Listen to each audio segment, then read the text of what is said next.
Okay, so I'll start class by officially welcoming all of you guys. Sawadee Kap. Welcome to Wat Tung. Nice to see all of you guys here, interested to learn the teachings of the Buddha. We are starting each one of our classes with meditation. So I'm going to be starting you guys off with breathing mindfulness meditation, which is the primary form of meditation that the Buddha taught.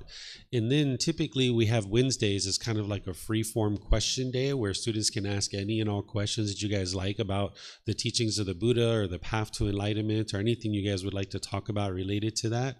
I also have prepared teachings on loving kindness meditation to help you guys understand this meditation. If you guys would like to learn about loving kindness meditation, this is a second form of meditation that the Buddha taught. He taught 4 different types of meditation, with breathing mindfulness meditation being the first one.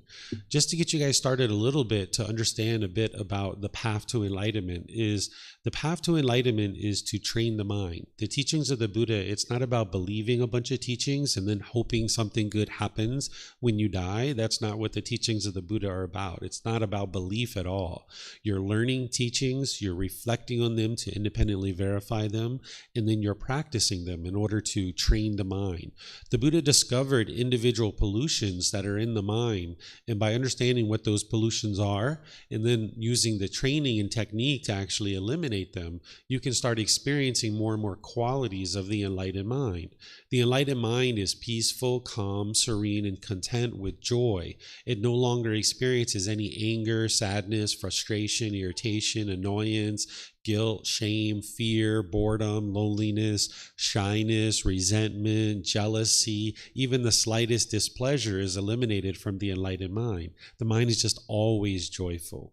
But in order to accomplish that, an individual needs to learn the entire path. There's meditation that is done, and that's an important part of the path, but there's other teachings as well.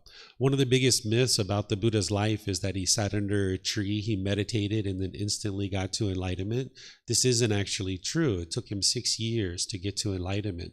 And there's this gradual training, gradual practice, and gradual progress that will lead to improvement to the condition of the mind.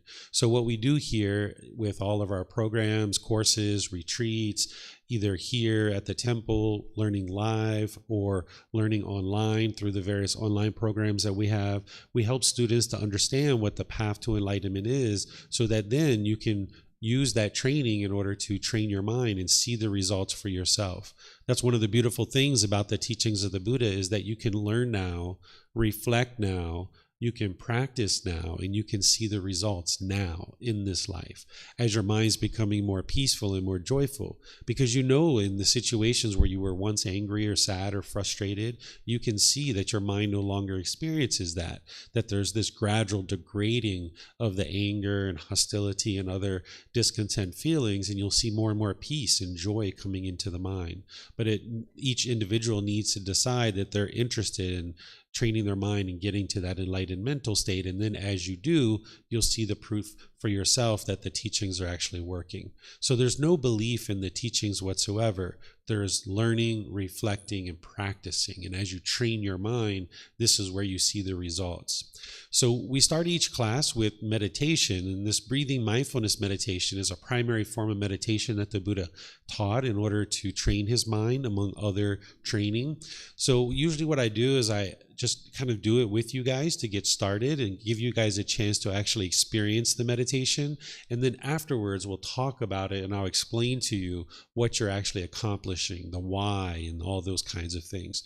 But I think it's best for you to just experience it first, and then after you experience it, then we can actually talk about it, because you'll have more of a frame of reference to understand it at that point.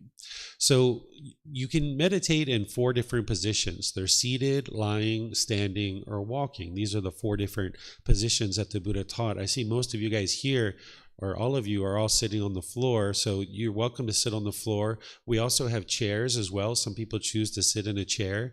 If you're on the floor, you would like to just sit with your legs lightly crossed. This helps the circulation to flow. Some people like to put cushions under their rear in order to get their hips up in the air. This lessens the angle at the hips, the knees, and the ankles, and now you can have better circulation in the lower body.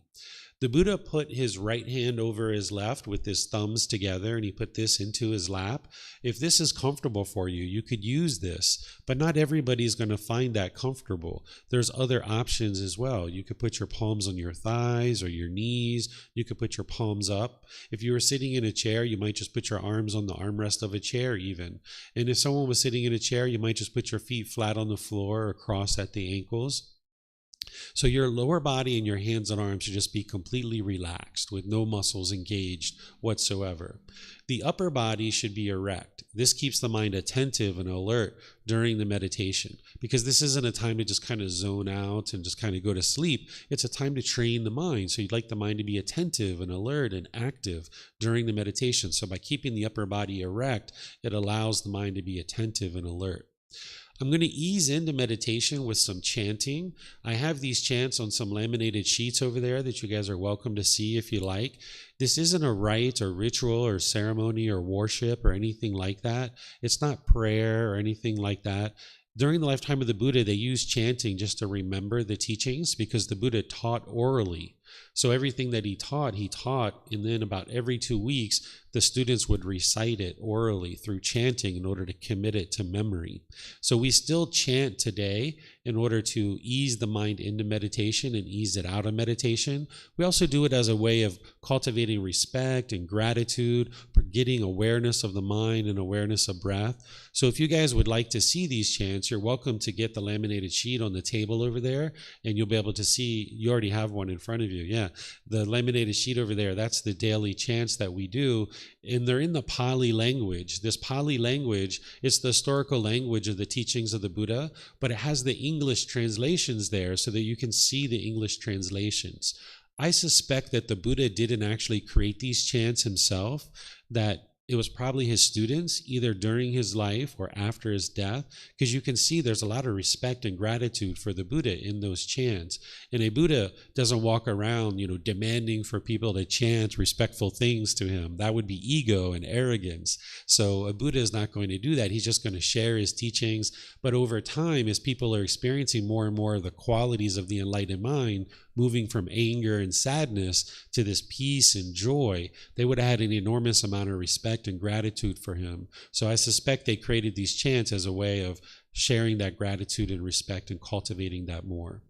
So if you guys need any cushions, or if you need a laminated sheet, you're welcome to get those at any point. Just since most of you guys, this is your first time here, there's a bathroom in the back of the room in the far right. You're welcome to use it at any time. There's some water and some cups. If you'd like to make yourself comfortable with some water at any point, you guys are welcome to get any of that stuff. We ask that if you use a cup, if you could just wash it in the bathroom before you leave, that'd be wonderful, so the next person can use it. So just make yourself comfortable. And now what I'll do is I'll just kind of ease us into meditation with some chanting. And then once we get into meditation, I'll provide you guidance during the meditation of actually how to meditate. Then there'll be a period of time where it'll be just completely quiet, and we'll just all be meditating. And then we'll come out of meditation with some more chanting, and then we'll talk from there. Okay.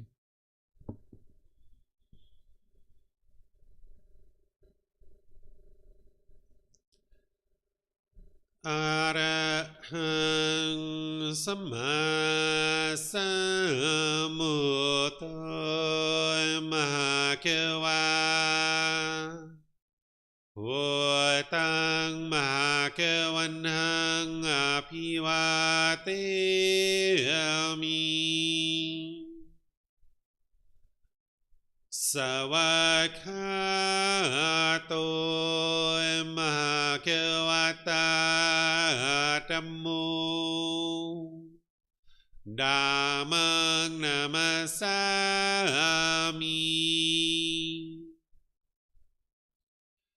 Supatipano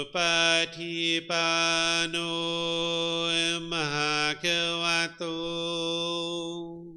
Sāvaka Saṅkho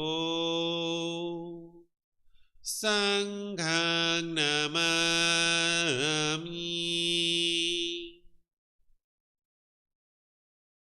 Namo Tassa Bhagavato Arahato Samma สัพพุตัสสะนะโมตัสสะภะคะวะโต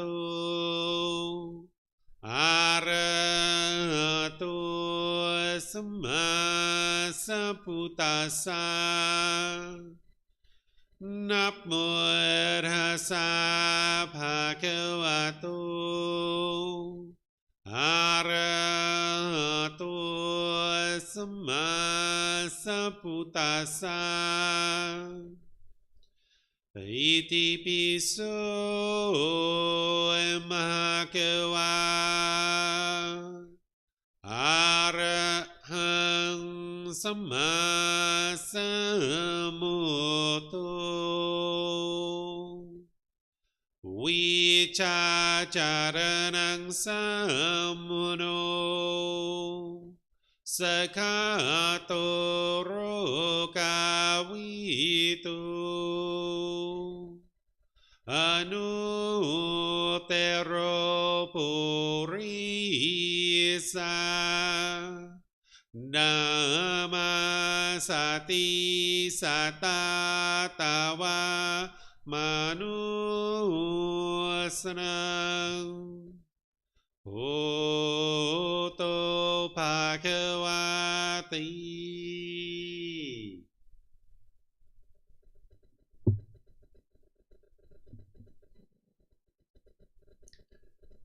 Okay, with the lower body and hands and arms comfortable and relaxed, in the upper body erect, you might decide to just close the eyes and start breathing in through the nose and out through the nose.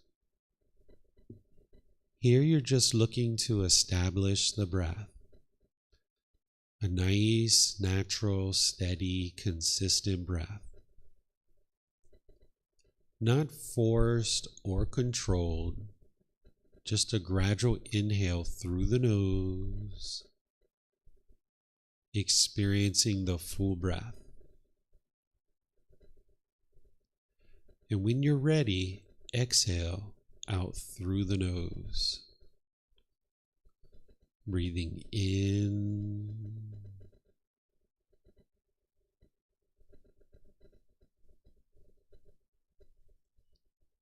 and out.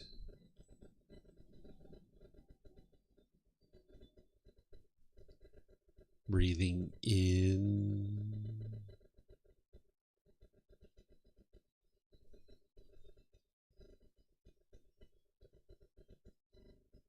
and out.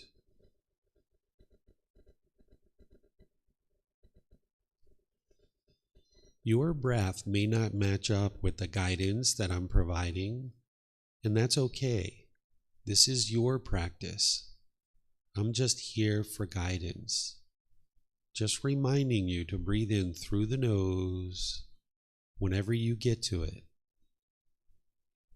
And then whenever you're ready, exhale out through the nose, developing a nice, natural, steady, consistent breath. Breathing in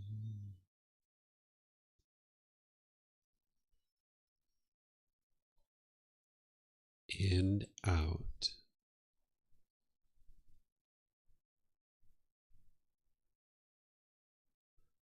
Breathing in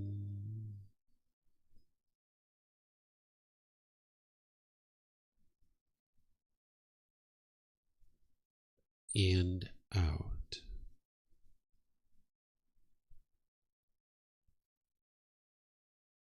Once the breath is well established, start fixating the mind on the breath.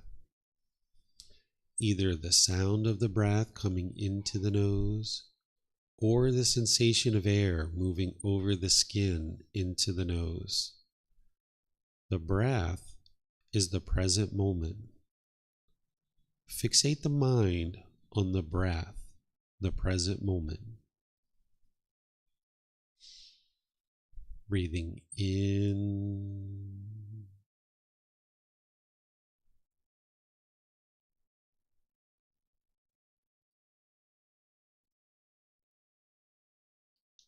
and out.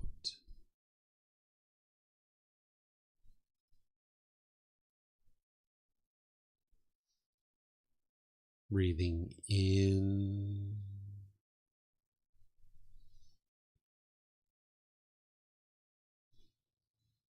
and out. With the mind fixated on the breath, whenever you notice that it moves off the breath, cut that off, let it go, and come back to the breath, the present moment. No need to observe the thought, label it, judge it, analyze it, or even try to figure out where it's coming from.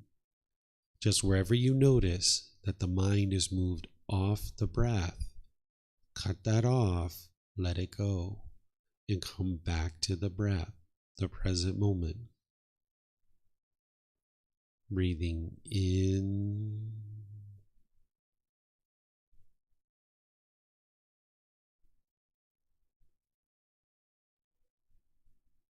and out.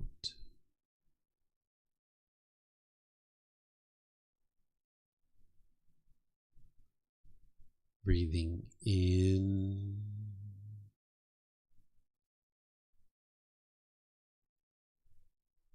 and out. I'm going to be quiet now and let you do this work of focusing on the breath, cutting off and letting go anytime the mind moves off the breath. You have nowhere to go. There's nothing to do. No one needs you right now. This is your time to focus on the breath. Breathing in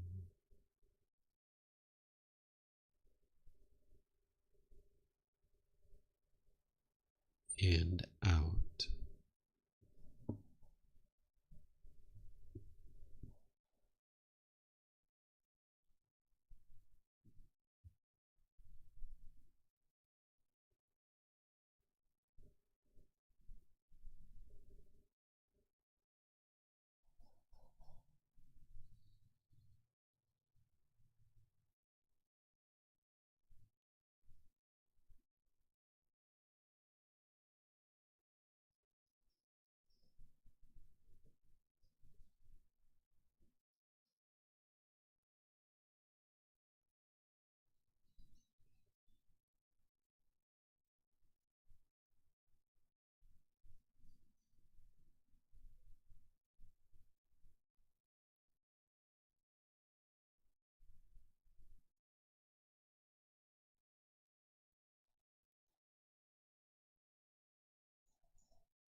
สัมมาสัมพุทโธมหาเกวา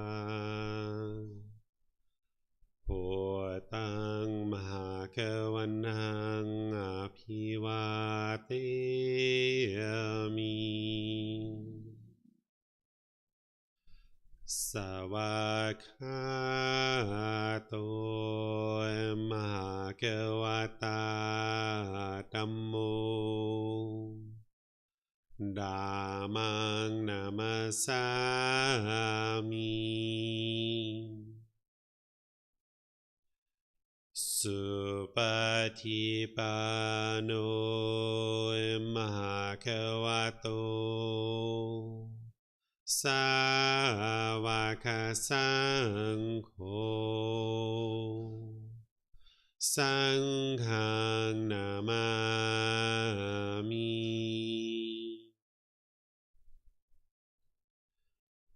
นับโมตัสสะภะคะวะโต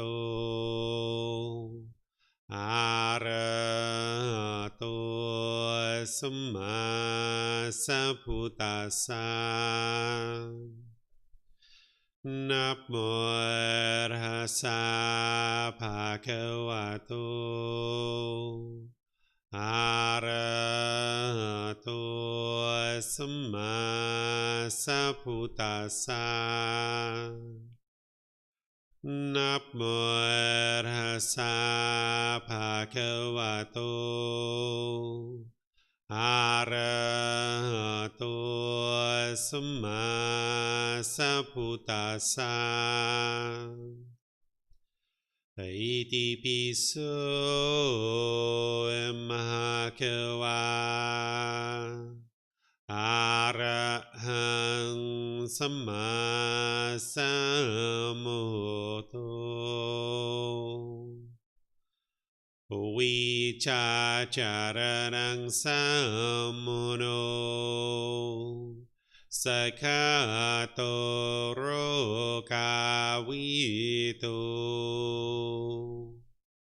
อนุตตรปุริสาธัมมาสติสัตตาตาวามนุสนังพุทโธภะคะวะติ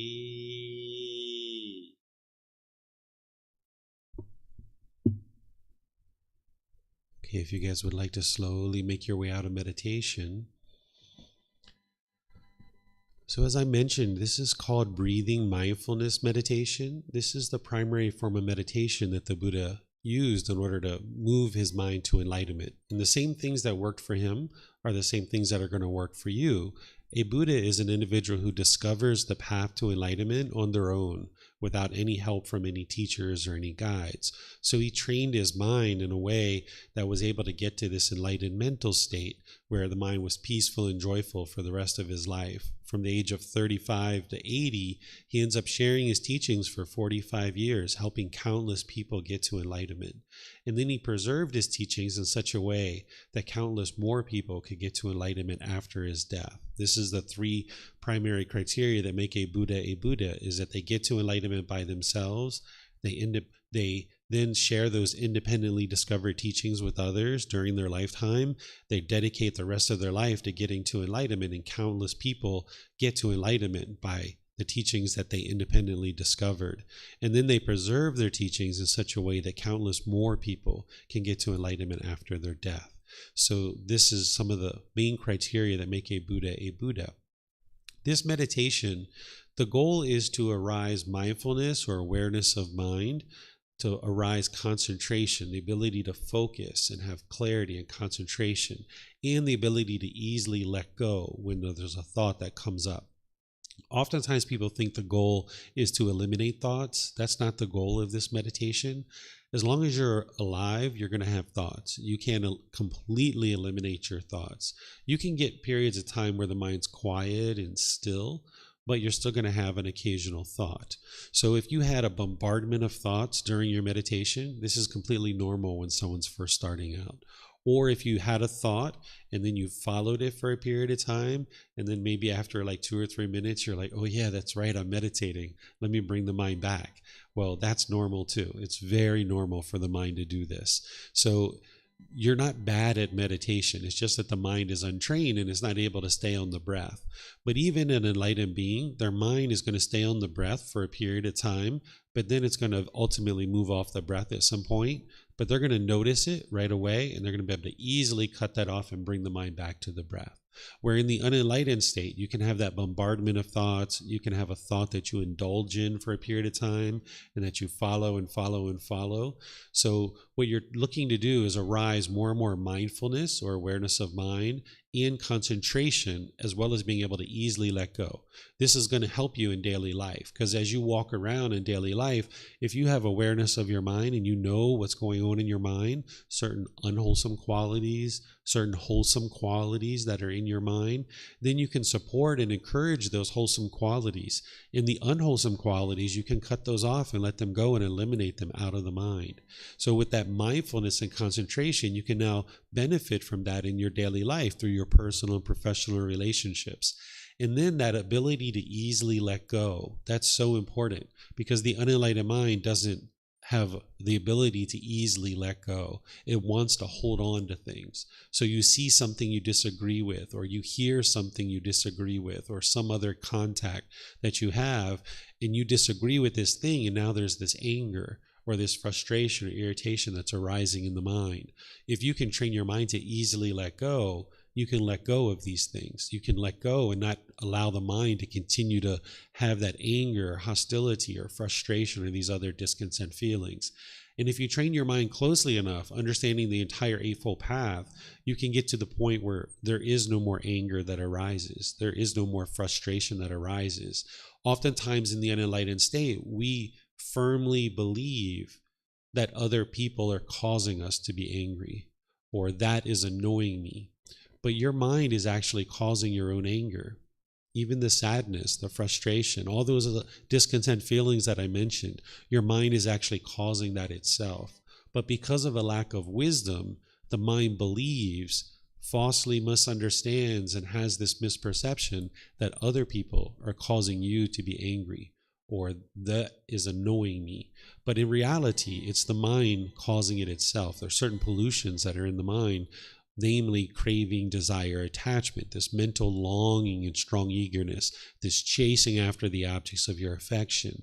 If you get what you want, you get pleasant feelings like happy, excited, elated, thrill, euphoria. But if you don't get what you want, you get painful feelings like sadness, anger, frustration, and others. So what you're doing on the path to enlightenment is you're learning more and more about how the mind functions and then how to transform it. And you're learning that through the natural laws of existence. That's what the Buddha taught, is these natural laws that the mind is unawakened to, and it doesn't have wisdom of these natural laws. So it struggles and has difficulties, much like we did when there was a lack of wisdom of gravity. When we were a child, we lacked wisdom of that, and we had a lot of struggles and difficulties as a child growing up. So we fell down, we hit our head, we had all kinds of difficulties, but slowly but surely we awoke into that wisdom, and now we make wiser decisions because we have wisdom of that natural law, and we don't struggle and have difficulties with it any longer. But if your mind is experiencing sadness, frustration, irritation, agitation, or any of those other discontent feelings, even boredom and loneliness or guilt and shame, it's just because the mind is lacking wisdom and it doesn't understand the natural laws. It hasn't yet been trained to awaken to this wisdom. And that's why the teachings of the Buddha, there isn't any belief. You're learning his teachings because he's sharing with you the natural laws of existence. You're reflecting on those through your own direct experience and what you've experienced in life, so that then you can independently verify them, and then you're practicing them in order to uproot the pollutions out of the mind, so that the mind can then be peaceful, calm, serene, and content with joy permanently for the rest of this life. The mind will never regress back to being angry and sad again once you actually train it to get to the enlightened mental state. So what I'm going to do is open up to any and all questions you guys have about breathing, mindfulness, meditation, or anything related to the Buddhist teachings at all. Some of you guys, I know a lot of you are touring around Thailand. Maybe you've seen things at temples that you have questions about, or just various miscellaneous things you have questions about. You're welcome to ask any and all questions. Since today we're live streaming, if you could use the microphones in that little bowl there to ask your questions, there's a little switch on the front. You just turn it on. There's nothing to fear about talking on a microphone. It won't hurt you, it won't bite you or anything like that. It just means that people online will be able to hear you when you ask your question. And those of you guys that are online, if you're in Facebook, YouTube, or Zoom, you can put your questions into the comment section. Or if you're in Zoom, you can electronically raise your hand and ask any questions or follow-up questions directly. We'll hear you here at the temple as you speak your question. So are there any questions that you guys have related to the teachings of the Buddha or anything on the path to enlightenment? Koshi, would you mind getting me some water? I would just get it myself, but live streaming, I feel like I shouldn't get off camera. Okay, I'm not seeing any questions anywhere. I don't see any here, and I don't see any online either. So what we'll do then is I'll just move into the topic that I had planned to discuss with you guys, which is the teachings on loving kindness meditation. Thank you so much. I appreciate that.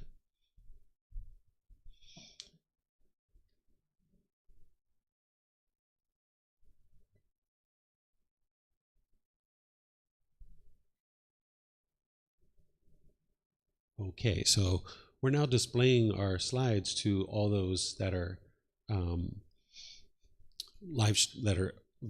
viewing our class online, and you guys can see these as well.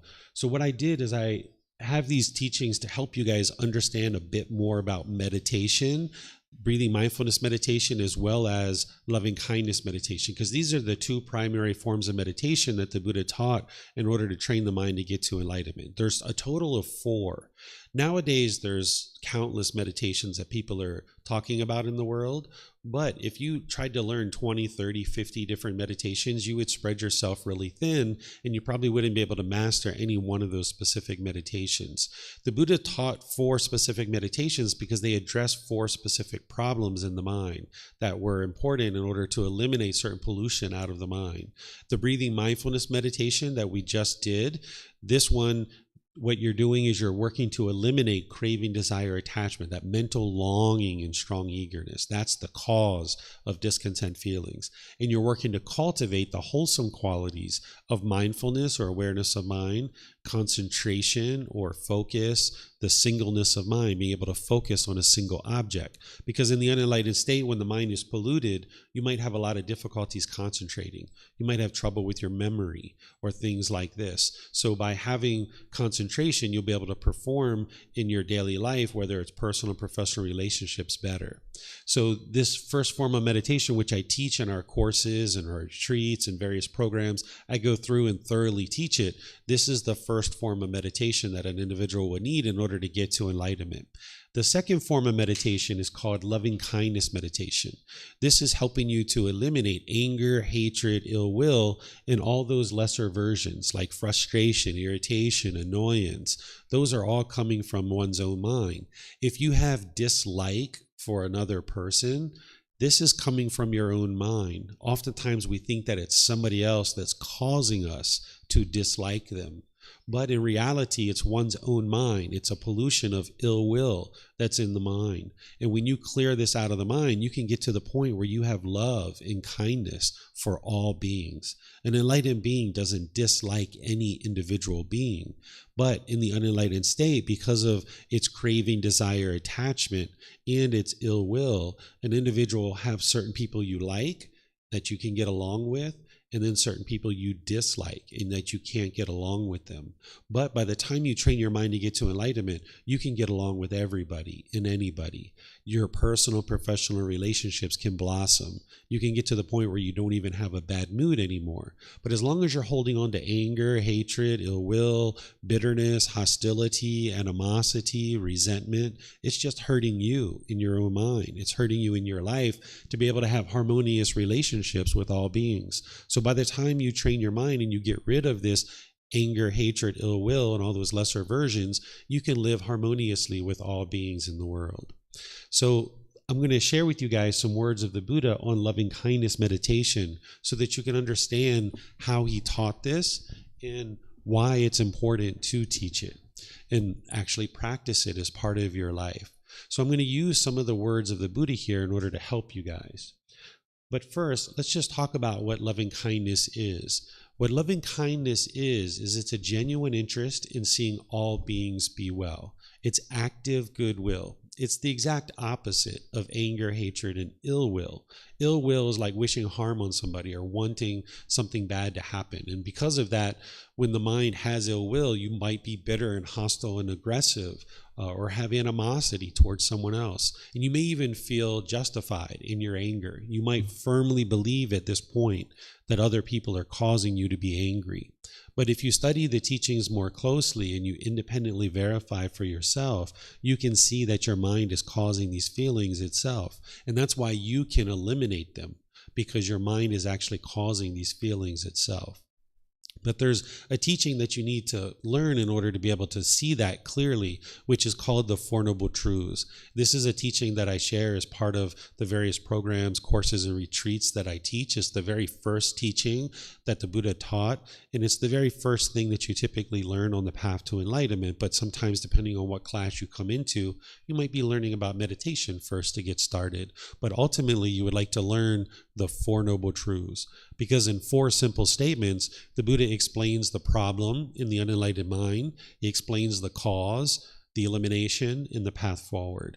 And part of the elimination of this problem in the unenlightened mind is to practice breathing mindfulness meditation and loving kindness meditation. But there's other teachings that you would need as well.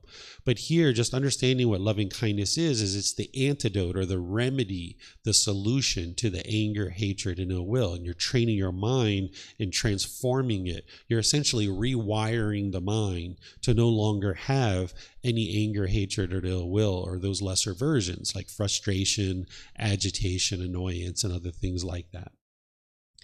So it eliminates this harshness, bitterness, hostility, this resentment from the mind. Loving kindness is part of what we refer to as the Brahma Viharas. There's 4 healthy mental states that we refer to as the Brahma Viharas. It's loving kindness, compassion, sympathetic joy, and equanimity. These are 4 healthy mental states that you would need to cultivate to move the mind to this peaceful and joyful mind. And as part of the various programs and courses that I share, I teach all the Brahma Viharas and how to cultivate those. And I explain to you what you're antidoting, because the Brahma Viharas, these healthy mental states, are exact remedies or antidotes to specific issues that the unenlightened mind has. Here I'm referencing that it's part of chapter 14. That's because we use this book series back here on the bookshelf in order to guide all of our programs. These books are the words of the Buddha. The volume 1 is a foundational text. It helps you to develop a foundation of the path to enlightenment. In the group learning program that I teach on Sundays and Wednesdays, we use that foundational text, volume 1. In Sundays, I go chapter by chapter in that book in order to guide students in developing their life practice towards the attainment of enlightenment. And then we have another program where I teach volumes 2 through 13 and guide students through that. So students will usually start with the first book, volume 1, which is titled Developing a Life Practice, the Path That Leads to Enlightenment. And in chapter 14 is where I share the Brahma Viharas. So here are some words from the Buddha. I've just brought a couple of excerpts out from his words because it's helpful to see the original words of the Buddha, because I teach students not to believe anything. Don't believe what I say. Don't believe what's in books. Don't believe what other people say. You need to learn, reflect, and practice and see the truth so that you can get to wisdom. So when you use the words of the Buddha, you can see what the Buddha actually taught. But even there, you're not believing the teachings. You're just learning them. And then as you learn them, you start reflecting on it, and then you start practicing it and seeing the truth for yourself. So now with a little bit of wisdom around what loving kindness is, where there's this genuine interest in seeing all beings be well, there's this active goodwill, you can understand that's the learning, then you can start reflecting on it, and you're like, you know what? Yeah, if I practice that, that would be actually quite helpful, because I do tend to be maybe angry or bitter or harsh or have animosity in some situations. And if you see that about your mind, and you see that practicing goodwill and this genuine interest in seeing others be well, then yeah, you can start reflecting, be like, yeah, that would actually be better if I practiced that way. If I was loving and kind with all beings, that would be a better way to live life. Walking around resentful and angry or bitter or harsh with others doesn't actually help you at all. So that's the reflection. And then there's the practice, which I'm going to be teaching you guys as part of today as well. But just some more words from the Buddha so that you can see what he actually is teaching around loving kindness. So there's this core central teaching of the Buddha called the Eightfold Path. The Eightfold Path is the path to enlightenment. There's 8 individual factors or 8 individual steps that an individual would learn in order to train their mind to enlightenment. And here I'm just referencing a couple of those steps so that you can see that in the core central teachings of the Buddha, he's sharing with you to cultivate loving kindness as a way to get to this enlightened mental state. So the second step of the Eightfold Path is called right intention. And under right intention, he talks about developing the intention of renunciation, non-ill will, and harmlessness. What right intention is the right thinking or the right thought. As long as you're causing harm in the world through your intentions, your speech, your actions, or your livelihood, if you're putting that harm out, that harm's going to come back to you. It's part of cause and effect, or action and result. It's the results of your decisions. Some people might refer to this as karma. This is the Sanskrit version of that word. The original teachings of the Buddha are in the Pali language, so we use the word karma. This is cause and effect, or action and result. It's the results of your decisions. It's your life, your decisions, and your results. Sometimes people think karma or karma is punishments and rewards. That's not what it is. Or they think that it's this black cloud following them around, or this mystical, magical thing that's happening in the world. This isn't what the natural law of karma is. This natural law is cause and effect, or action and result. Every time you make a decision and you put that out into the world, there's going to be some effect. There's going to be some result. So as long as you don't understand the natural law of karma, of cause and effect, you will cause harm. You will put harm out into the world, and this harm will come back to you. You will experience unwholesome results. So in order to train the mind to fully awaken to the wisdom of these natural laws, the second step of the Eightfold Path is to have the intention of renunciation, non-ill will, and harmlessness. And the way that you cultivate that non-ill will, which non-ill will is a double negative. This is the same as goodwill. So if you're cultivating non-ill will, you're cultivating goodwill. And if you're practicing harmlessness, you're disinterested or incapable of causing harm to others. So it's this meditation of loving kindness that helps you cultivate that in the mind, where you cultivate goodwill and you're disinterested in causing harm to others. Because the more and more you see the natural law of karma, of cause and effect, you realize any harm that you put out, it's just going to come back to you. So why would you keep harming yourself? It's kind of like, kicking up sand in the air, and now the air is blowing the wind or blowing the sand back into your eyes. So if you were walking down the street and there's a bunch of wind blowing and you kicked up the sand, that sand's just going to blow right back into your face. And you wouldn't keep doing that if you understood that that's what was occurring, right? So that is what is occurring with the natural law of karma, that when you're putting out harm, this harm is coming back to you. So you can transform this by you having the intention or the thinking or the thought that you would be liking to cultivate in the mind this goodwill or this non-ill will and this harmlessness, this disinterest in harming others. And then the Buddha goes on in the Eightfold Path and teaches you more about the natural law of karma, about how you can practice in a wholesome and a wise way where you're not causing harm through your speech, in your actions, in your livelihood. This is part of an individual's journey on the path to enlightenment, is to learn all the various steps so that then you're not causing harm through your intentions, your speech, your actions, and your livelihood.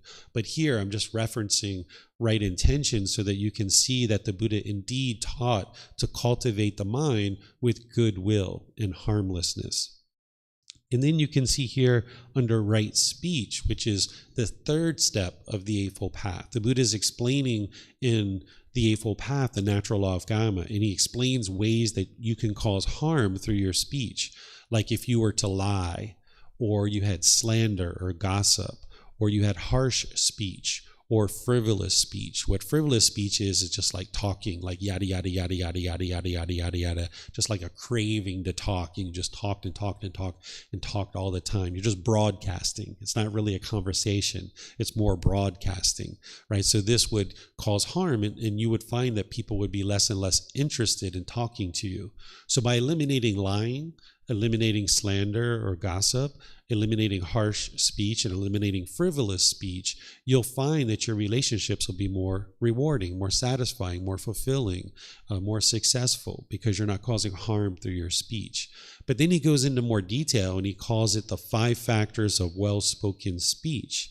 And he describes in detail that when we speak at the right time, what we say is true, we speak gentle, we speak beneficially, and we speak with a mind of loving kindness. This is the 5th factor, and that's what I've got here, so you can see that 5th factor of well-spoken speech, which is describing the natural law of karma for you, is that when you speak at the wrong time or untimely, when you speak falsehood, when you speak harsh, when you speak unbeneficially, and when you speak with a mind of hate or ill will or anger, the conversations don't go very well, and they kind of blow up in your face, and you might even damage a relationship.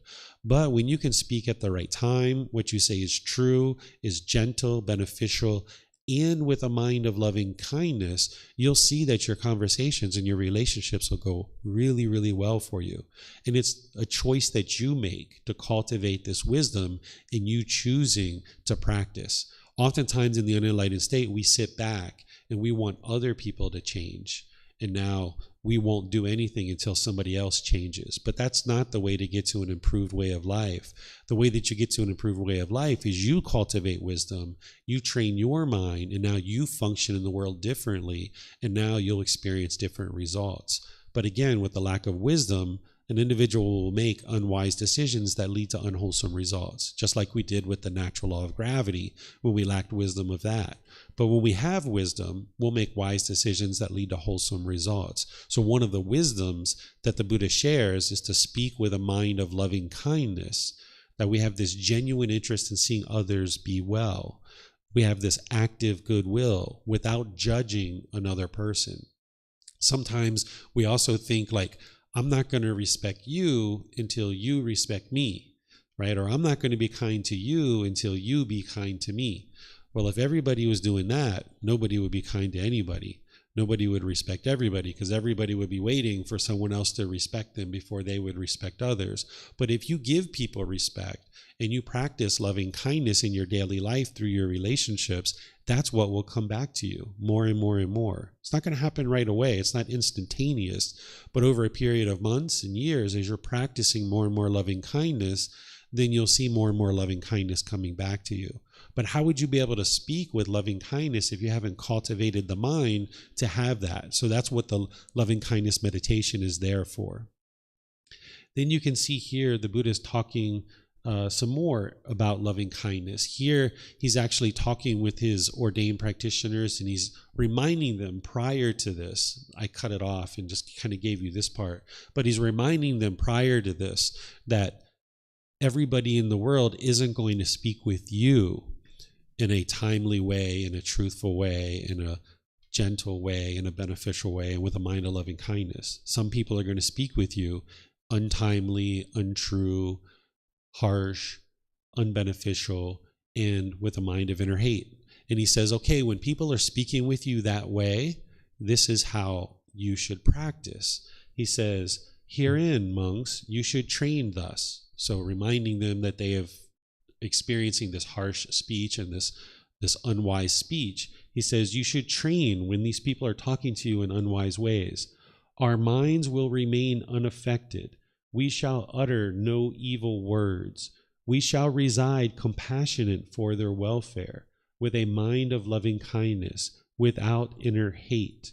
We shall reside enveloping that person with a mind filled with loving kindness, In starting with him, we shall reside enveloping the all-encompassing world with a mind filled with loving kindness, abundant, joyful, immeasurable, without hostility and without ill will. That is how you should train monks. So he's explaining to them that even if other people are speaking to you in unwise ways, you can train your mind to have this loving kindness for them, this compassion. What compassion is concern for the misfortune of others. That where you see people being aggressive, bitter, and harsh and hostile, this is where you can practice having a genuine interest in seeing all beings be well. You can have goodwill for them, and you can have concern for their misfortune. Because if someone's being bitter and harsh and hostile, their mind is unwise. They haven't cultivated the wisdom to realize that that animosity, that resentfulness, it's all going to come back to them. As long as they're putting that out, it's all going to come back to them. But for you, you should reside in a way where you have loving kindness and compassion for these beings. And loving kindness meditation is what's going to help you to be able to do that. Then here's some more words from the Buddha on loving kindness and on loving kindness meditation. This first one, he's talking to his son, Rahula. A lot of times people think that the Buddha left his family and then he never came back. This isn't actually true. You can see in his teachings where his son, his wife, his mother, his cousins and brothers and brother-in-laws and things like this came to learn with him, and they ordained to be able to get to enlightenment. And by the time he died, his son, his wife, his mother, these people all got to enlightenment during the Buddha's lifetime. So here the Buddha is talking to his son, Rahula. He says, develop meditation on loving kindness. For when you develop meditation on loving kindness, any ill will be abandoned. This is the way that a Buddha speaks. Very clear, very concise, very precise. You don't have to interpret their words. You don't have to figure out what they're saying. They speak very clearly to be able to help you understand what it takes to get to enlightenment. So here he's explaining that it's loving kindness meditation that eliminates anger, hatred, ill will, and all those lesser versions as well. Then he says it again here. He says loving kindness should be developed to abandon ill will. Very clear, very concise, very precise. Then here's another teaching where he's talking to his students, because his students oftentimes came in contact with other students who were learning from other teachers, and these other students were coming and interacting with the Buddha students or the Buddha at different times, right? So here he's talking to his students and he's saying, suppose they should ask, meaning these other students from other teachers, suppose they should ask, but what, friends, is the reason unarisen anger does not arise and arisen anger is abandoned? You should answer, the liberation of the mind by loving kindness. For one who attends carefully to the liberation of mind by loving kindness, unarisen anger does not arise, and arisen anger is abandoned. This, friends, is the reason unarisen anger does not arise and arisen anger is abandoned.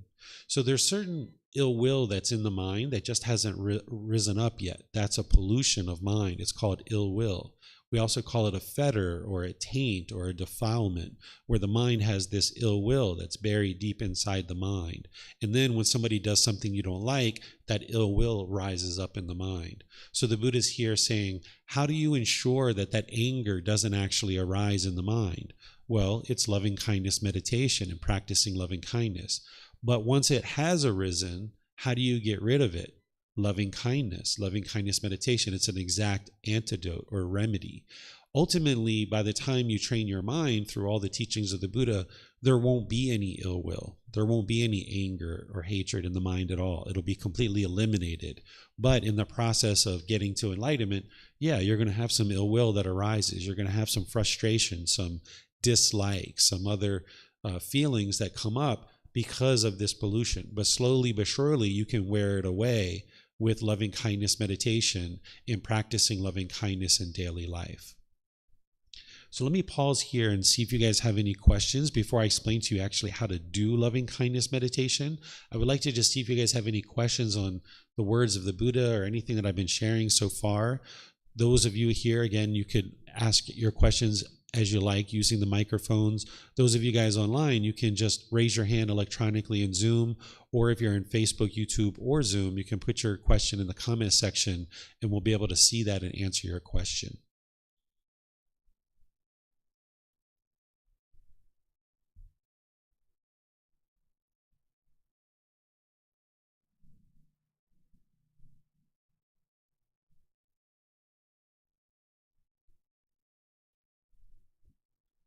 Okay, I'm not seeing any questions anywhere. So I'm going to go ahead and move on and show you guys how to actually do loving kindness meditation. So the way that loving kindness meditation works is we start with the chanting, just like we did for our breathing mindfulness meditation, to ease down into the meditation. Then we spend about 5 minutes, maybe at most, maybe 10, doing breathing mindfulness meditation. That kind of prepares the mind. You kind of get awareness of the breath, awareness of the mind. You're kind of preparing the mind through breathing mindfulness meditation. Then we go into loving kindness meditation. Then we end up going back to breathing mindfulness just for about 5 minutes or so, and then we come out with chanting. When we're doing the loving kindness meditation, you're doing these affirmations in the mind. With the eyes closed, on the out breath, you're repeating in the mind, may I be peaceful, on the out breath. And then you breathe in, may I be safe. That's on the out breath. And then you breathe in, may I be well. And then you breathe in, may I be free of all discontentedness in the suffering it causes. So there's 4 statements. And you start with I, because you need to have loving kindness for this being who you are now before you can have loving kindness for others. Oftentimes in the unenlightened mind, there's this negative self-talk in the mind. There's this degrading talk where you might be degrading or diminishing yourself. This negative self-talk, you can eliminate it from the mind. Loving kindness meditation is what will help you to be able to do that, where you can start having a more healthy relationship with yourself. So by starting with I, you're starting to cultivate loving kindness for this being who you are now. Because remember, you need to have loving kindness for all beings, including this being who you are now. Then what you do is you create these increasingly wider and wider rings. Here on the visual aid, I'm just giving a very basic structure. But what you're going to end up doing when you do, if you decide to do this on your own, is customize this meditation for yourself, where these individual rings are individuals in your life or groups of individuals in your life. And then eventually you get to the last ring and it's all beings, right? So you're not interested in leaving anyone out. So let's just say, for example, you and your mom or you and your dad or your brothers and sisters have some kind of resentment or hostility in your relationships. You can start with, may I be peaceful, safe, well, free of discontentedness and the suffering it causes. Then you could go to mom or dad or brother or sister, whoever it is. You can, may mom be peaceful, right? Or may dad be peaceful. You're not wishing for them to be peaceful. Instead, what you're doing is you're training your mind. You're rewiring your mind. Because right now, whoever is in your life that you have anger, hatred, ill will, resentment, hostility, animosity, maybe you're just annoyed, maybe you have some irritation, you can wear that away with the meditation. And you can create either for individual or for a group of individuals. Say you have anger towards police officers, or politicians, or lawyers, or construction workers, or anybody, any group of people. You can even put groups of people into your meditation. About 6 to 8 rings is what you would like to create until you get to the point where it's all beings. And what you're doing in this meditation is you're essentially rewiring the mind. You're rewiring the mind to no longer be hateful and vindictive. Because the way that the unenlightened mind works typically is that in life, if somebody's doing something that you disagree with, your mind will go down this path of anger, this well-worn path. It's like the branches are all pushed back, the stickers are all pushed back, the grass is all worn out, and you go down this path of anger and hostility and bitterness and animosity. And you know where this path leads. It leads to broken relationships and difficulties in your life. We've all experienced that, where we've been bitter, harsh, or hostile or aggressive with somebody and they chose to leave out of our life. Or we might have pushed the person out of our life, thinking that that's going to solve the problem. But it doesn't solve the problem, because you just get angry and bitter about something else. If the true problem was that person, when you push that person out of your life, you wouldn't get angry anymore. You wouldn't get bitter or irritated anymore. So when you push people out of your life, it's not solving the problem. But also when you go down this well-worn path of anger and hostility, that doesn't solve the problem either, because people just decide they're not interested in spending time with you anymore. So what you're doing in this meditation is you're rewiring the mind. You're getting out this machete, and you're now forging this new path, going down this new direction of this genuine interest in seeing all beings be well. You're cutting back the branches, you're cutting back the stickers, you're trying to create this new pathway. And that's why it can be a little bit of a struggle. It can be a little bit of a challenge as you're doing this. The mind isn't interested in doing it. You've maybe built up this wall between you and other people. And now you're trying to break that wall down. And your mind's like, no, I spent a lot of time creating that wall. And I like this wall. This wall is protecting me. But actually, it's not protecting you. It's just causing harm, because now your mind is continuing to hold on to the anger, hatred, and ill will. It's kind of like trying to burn somebody else by holding a hot coal in your hand. If you're holding a hot coal in your hand and you're trying to burn somebody else, who's getting burned? You are. So holding on to the anger, hatred, and ill will isn't actually solving your problem. Erecting a wall between you and other people isn't actually solving the problem. So you can get to a point where you disagree with what other people might be choosing to do, but you can still love them. You can understand that disagreement is normal. There's nobody in the world that agrees with you 100% of the time. There's only one person who agrees with you 100% of the time. Do you know who that person is? Yourself, right? You're the only one who agrees with you 100% of the time.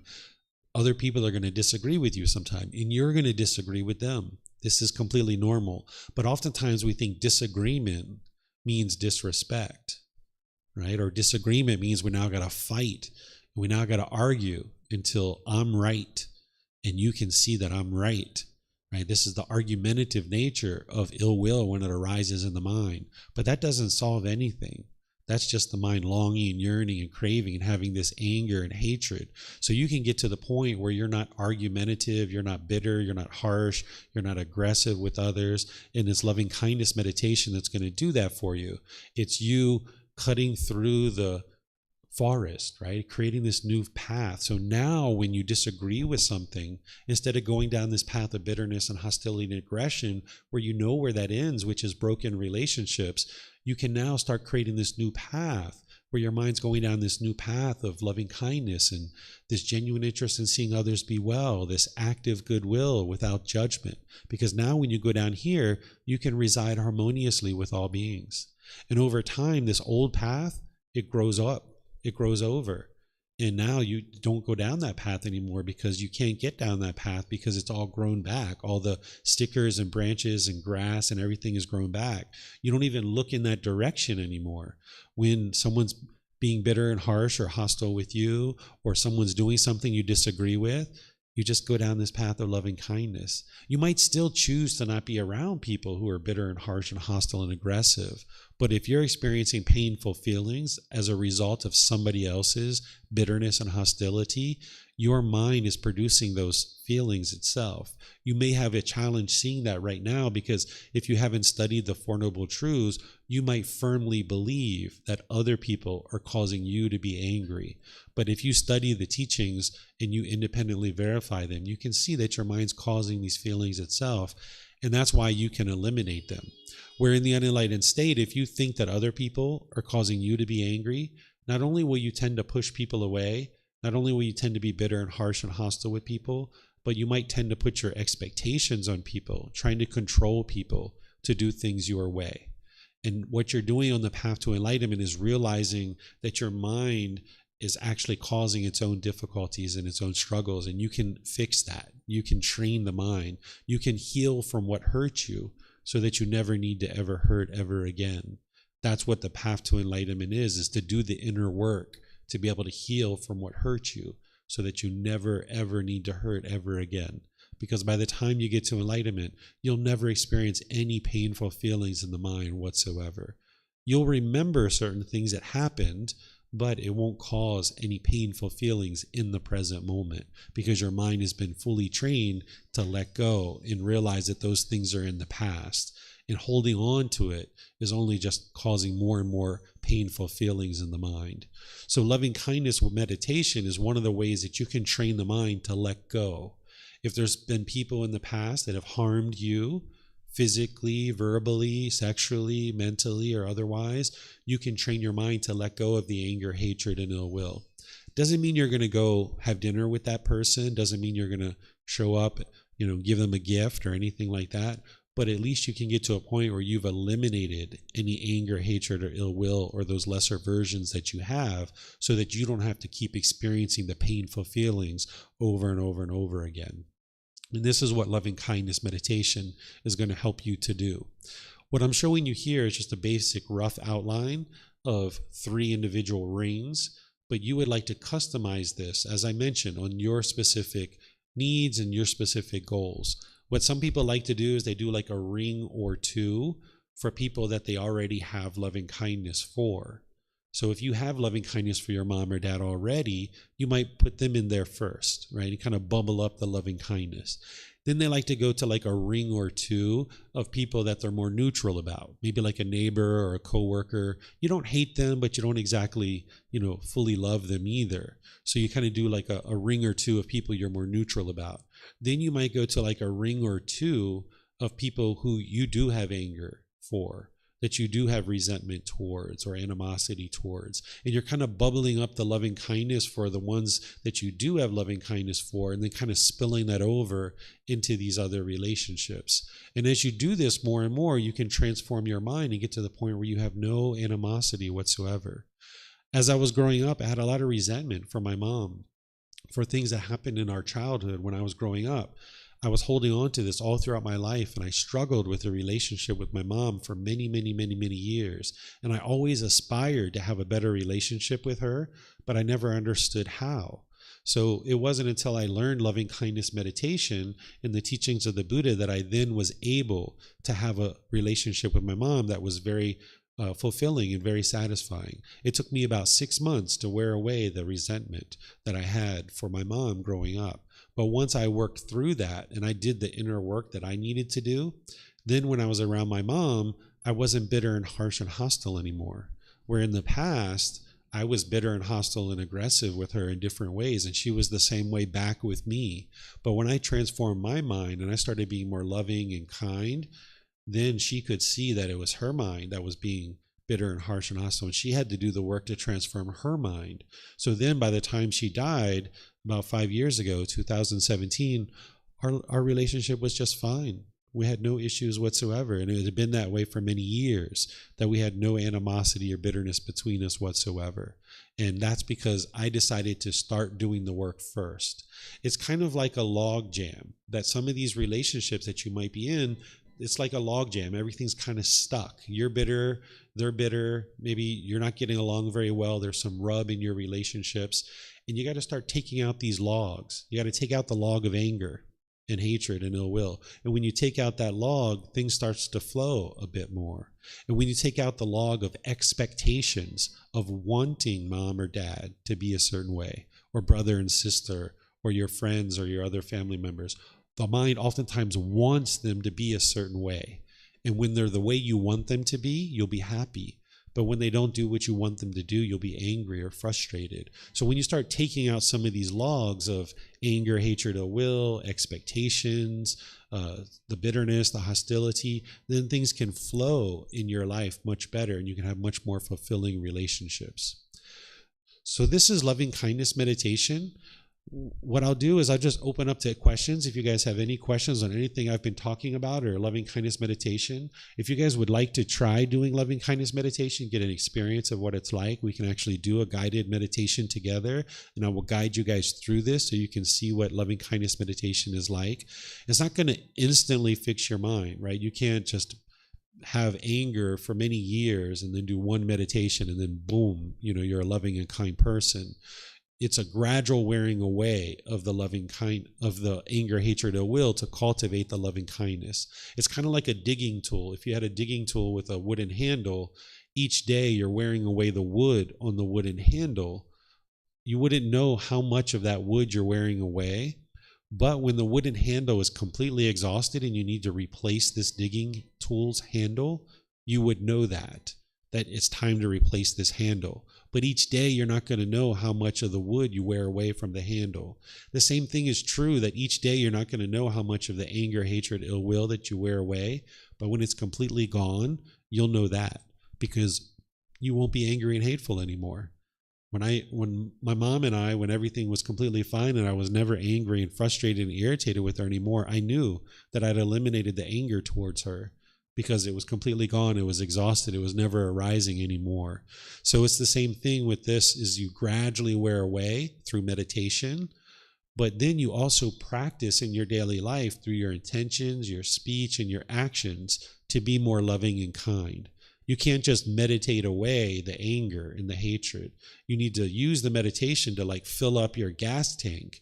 And then you go out into the world, and through your intentions, your speech, and your actions, you're more loving and kind. That's what really transforms your mind and transforms your relationships. That's where the real rewiring of the mind is occurring. Yes, it's occurring in meditation when you're doing meditation, but then in daily life, you need to apply the effort to go out into the world to then be more loving and kind with others. And the meditation is there to support you and help you to be able to go out into the world and be more loving and kind. Because right now, there might be certain people in your life that even just hearing me talk about being loving and kind to them, you might be like, no way, I'm not going to be loving to that person. Like, they did this and they did that and they did this and they did that. There's no way, right? But when you train your mind in meditation, the mind will become more loving and kind, and then you'll find it easier to go out into the world and be loving and kind with other people. And this is where you'll see your personal and professional relationships blossom, because you've made changes and now you're being more loving and kind. So let me know what questions you guys have, either in Facebook, YouTube, or Zoom, or here in the temple. You guys are welcome to ask any questions you like. It looks like, Max, you have a question, or perhaps you have seen a question online that you're going to be sharing. Go ahead. I've got a question. This topic is very timely for me, where I had to push someone significant in my life, basically push someone away or distance them because their actions were, I guess I disagreed with them, or they weren't beneficial for our relationship. So I had to push them away or just distance myself. But I did it in a way of, with the least amount of kind of it wasn't a battle. It was just, okay, I have to distance myself, blah, blah, blah. So I did that last night, but today was, a struggle of, the emotions and constantly thinking about that. What can I be doing in this time of, significant change, where I've had to distance myself from someone that's, is typically a big part of my life? Sure. So let me just talk a bit about moving on in relationships first, and then I'll get more specific to the question that you're asking, Max, but this will help people to understand what you're asking. So there's pushing people away out of our life and then moving on and thinking that that's going to solve a problem. If something's happened in a relationship and now you experience painful feelings like anger, sadness, frustration, or others, when the mind has what we call wrong view, the mind will falsely attribute those painful feelings that you're experiencing to being caused by the other person. And then the mind will want to push that person away. This is called aversion. And the mind thinks that that's going to solve the problem and that's going to fix things. but that's unwise. It's not going to actually fix the problem if you're pushing somebody away because they didn't actually cause the painful feelings. The mind caused it itself. So this is what the mind will do with aversion having wrong view. When there's right view, which is you understand that any feelings you're experiencing in your own mind are being caused by your own mind, when there's right view, you still might choose to move on from a relationship. That still might be something you decide to do. And that sounds like what Max is doing is he's decided, I'm going to move on from this relationship because it's a wise thing to do. But if you experience painful feelings, which Max hasn't explained exactly what those feelings are, maybe just some uncomfortableness at this point, there's some painful feelings there that Max knows his mind's causing these itself. So this is because of the desire, the longing, the yearning, the attachment to this individual. The mind is craving for this relationship to be permanent. And now when the relationship is impermanent, the unenlightened mind doesn't like that because of its craving, desire, attachment. So as long as the mind's holding on to this individual or this relationship or any aspect of the relationship, it will experience painful feelings, even though you're intellectually and consciously making the decision to move on in a relationship. The mind can still grieve the relationship is over because it doesn't like that impermanence, and it still has craving, desire, attachment, that longing, yearning. So choosing to move on from a relationship can be a wise decision, but if you're choosing to do that based on any painful feelings that you have, it's important to be sure that you understand that moving on in the relationship isn't going to actually solve the painful feelings. You still need to do that inner work, which is what Max is asking about. So Max, the issue here that you're experiencing those feelings is because of craving, desire, attachment. If you are interested in getting rid of those painful feelings, the mind needs to let go and realize, okay, the relationship's over, it was impermanent, and I need to move on. So breathing mindfulness meditation and generosity is what trains the mind to let go. If you're noticing any anger or frustration or irritation or annoyance, any of those lesser versions, that's where loving kindness meditation comes in. So you might decide to put this person into your loving kindness meditation for a period of time until you've observed that the mind is let go.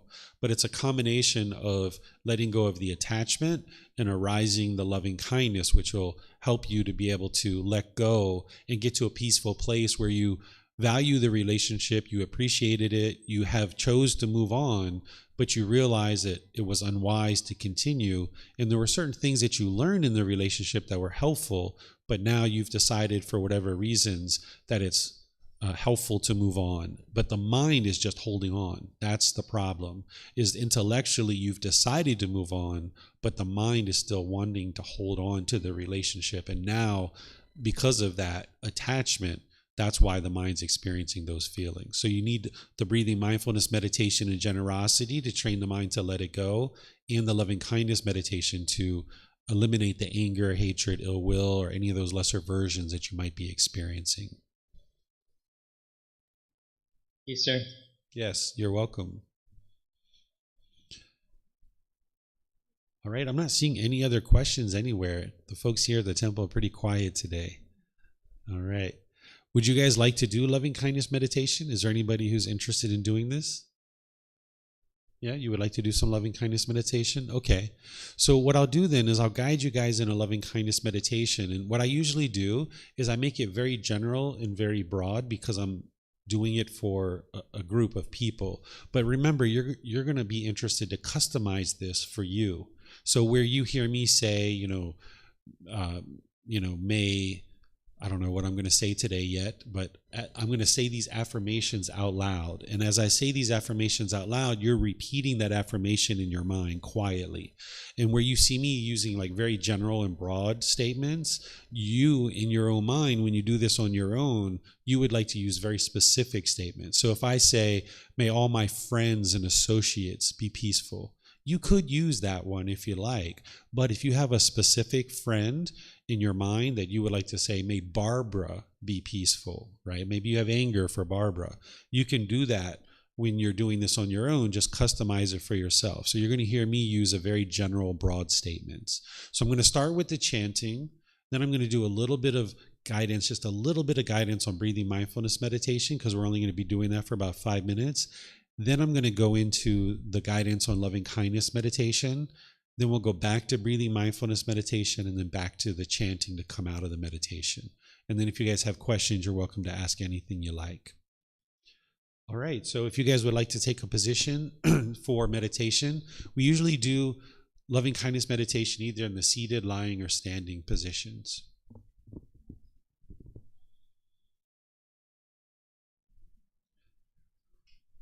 Arahang Samma Sambuddho Mahakeva Wat Tung Mahakavanang Apivateyami Savakato Mahakavata Dhammo Dhammang Namasami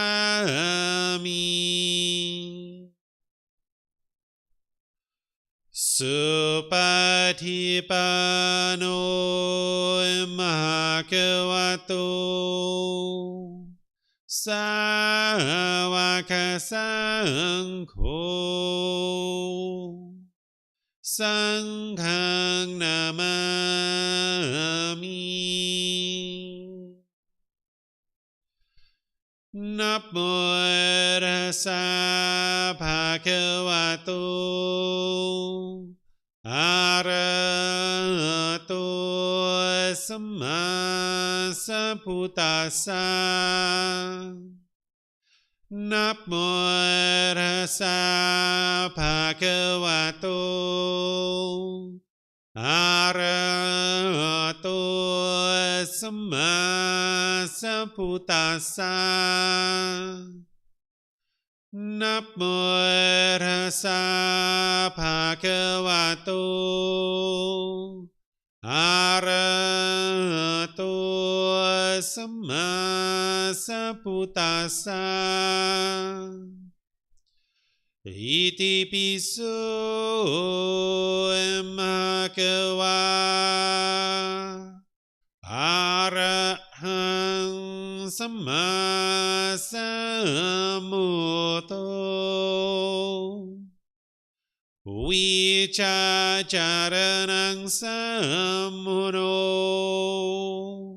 Sakhato Rokavitu Anuttaro Purisa Dhamma Sati Satatawa Manusanang Bhutto Bhagavati.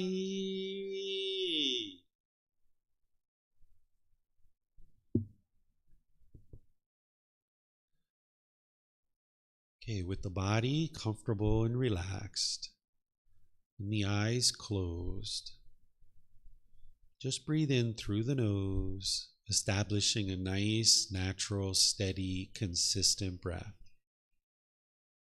Breathing in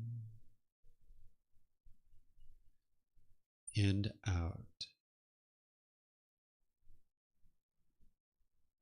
Once the breath is well established, fixate the mind on the breath. Whenever you notice that the mind is moved off the breath, cut that off, let it go, and come back to the breath, the present moment. I'm going to be quiet now and let you do this work of focusing on the breath, cutting off and letting go anytime the mind moves off the breath. Then I'll come back with guidance on loving kindness meditation. Breathing in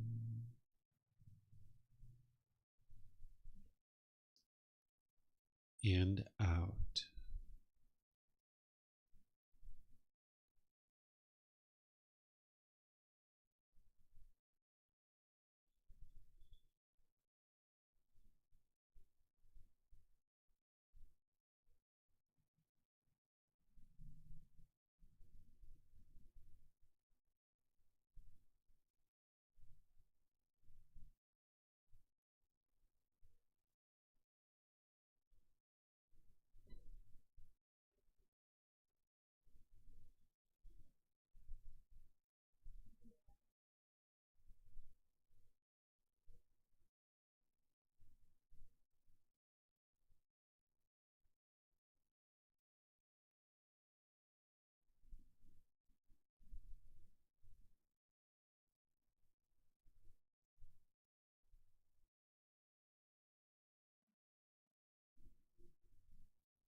Continuing to breathe in through the nose and out through the nose.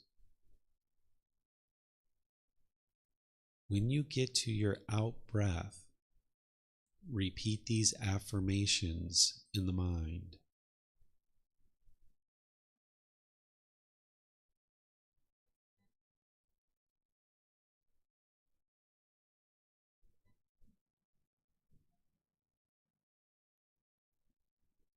May I be peaceful.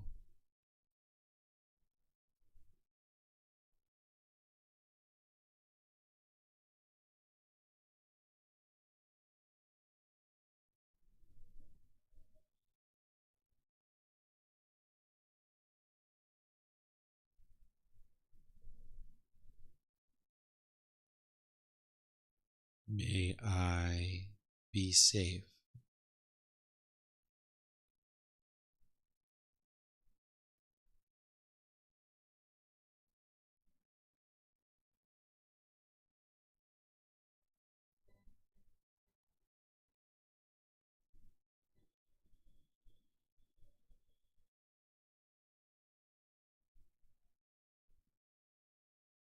May I be well.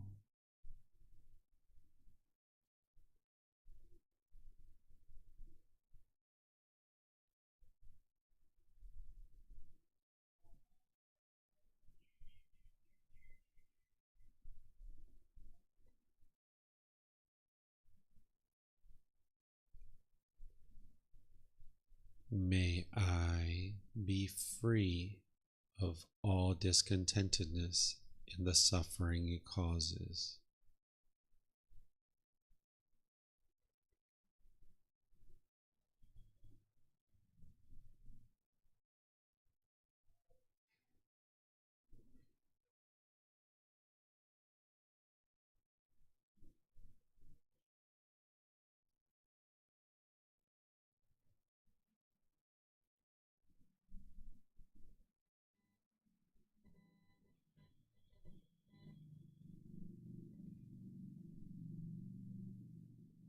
May we be peaceful.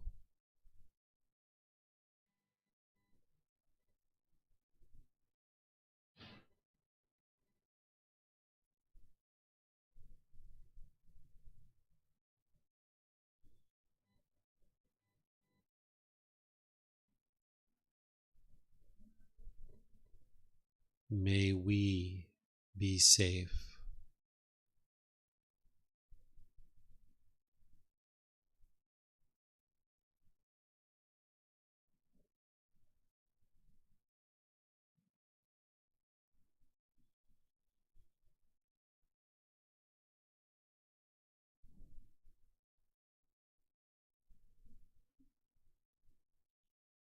May we be well.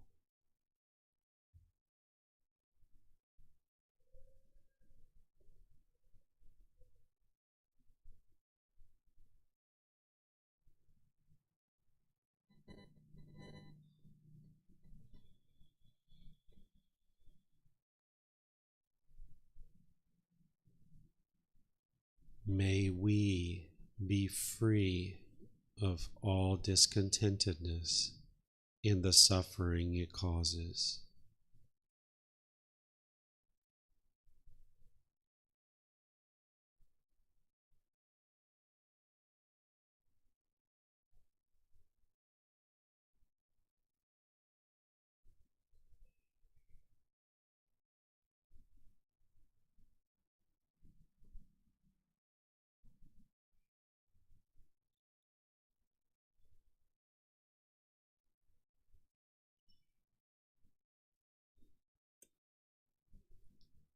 May mom and dad be peaceful.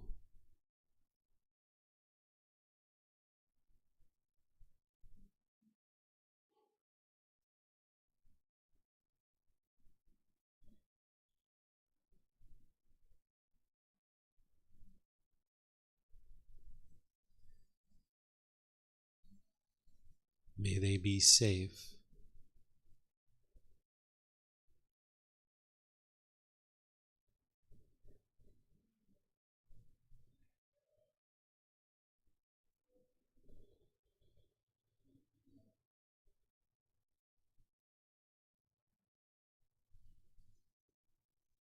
May they be well.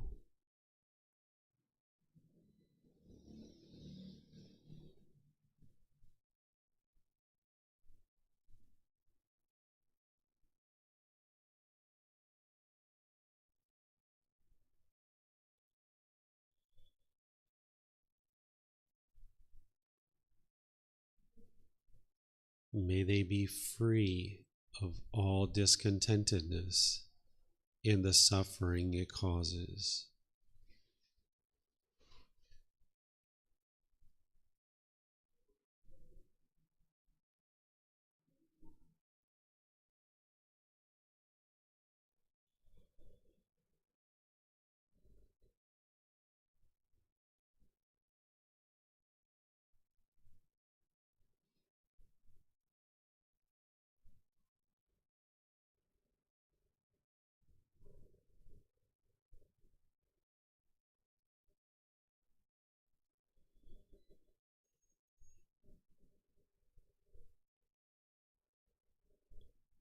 May all those who have harmed me be peaceful.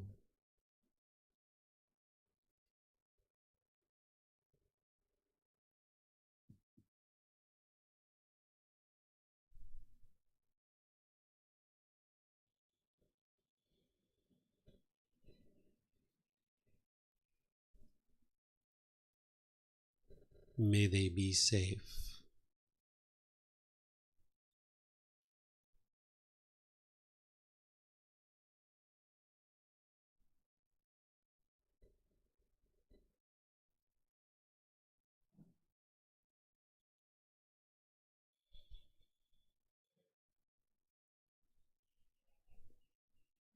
May they be well.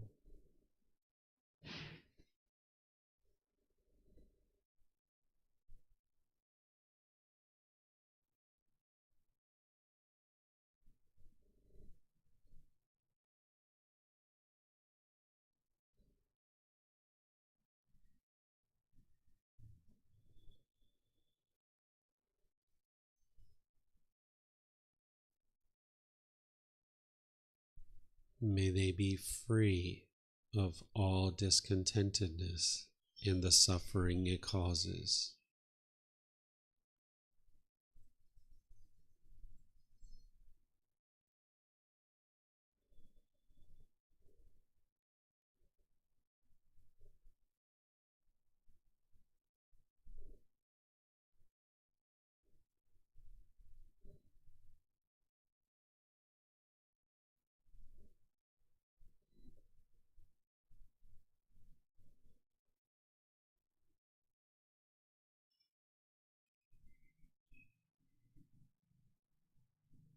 May all those who I have harmed be peaceful.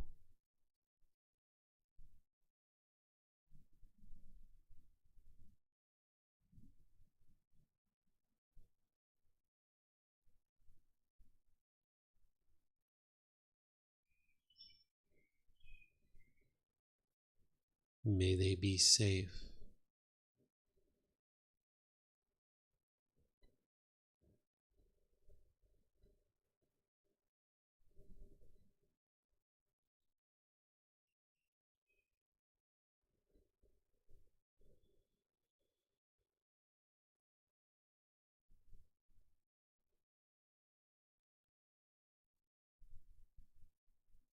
May they be well.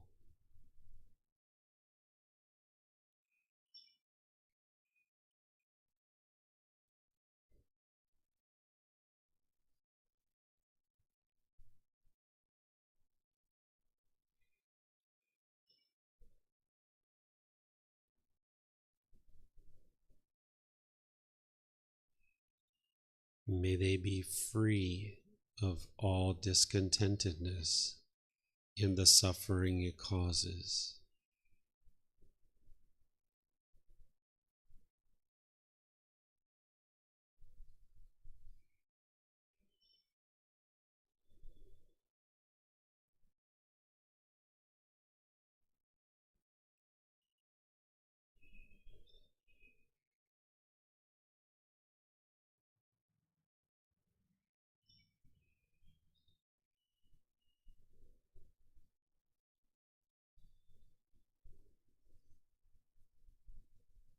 May all beings, no matter where they reside, be peaceful.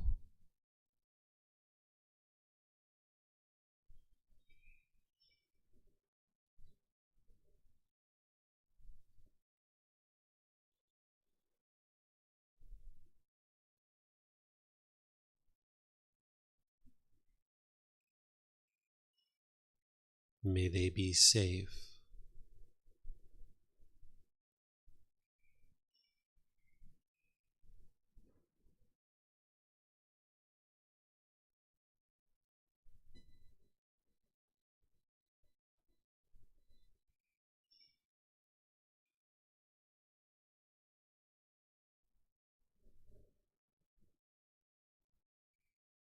May they be well.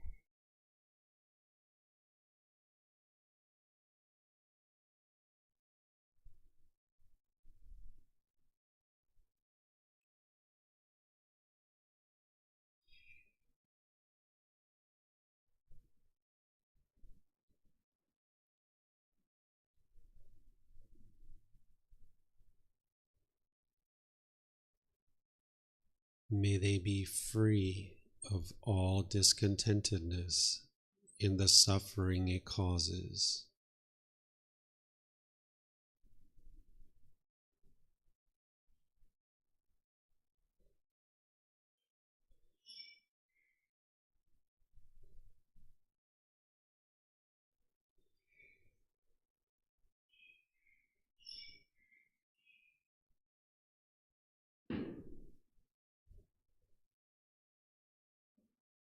Now go back to breathing mindfulness meditation, focusing on the breath, cutting off and letting go anytime the mind moves off the breath.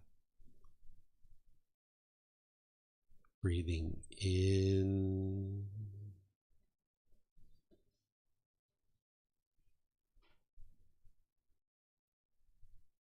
and out.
อะระหังสัมมาสัมพุทโธมหะเกวา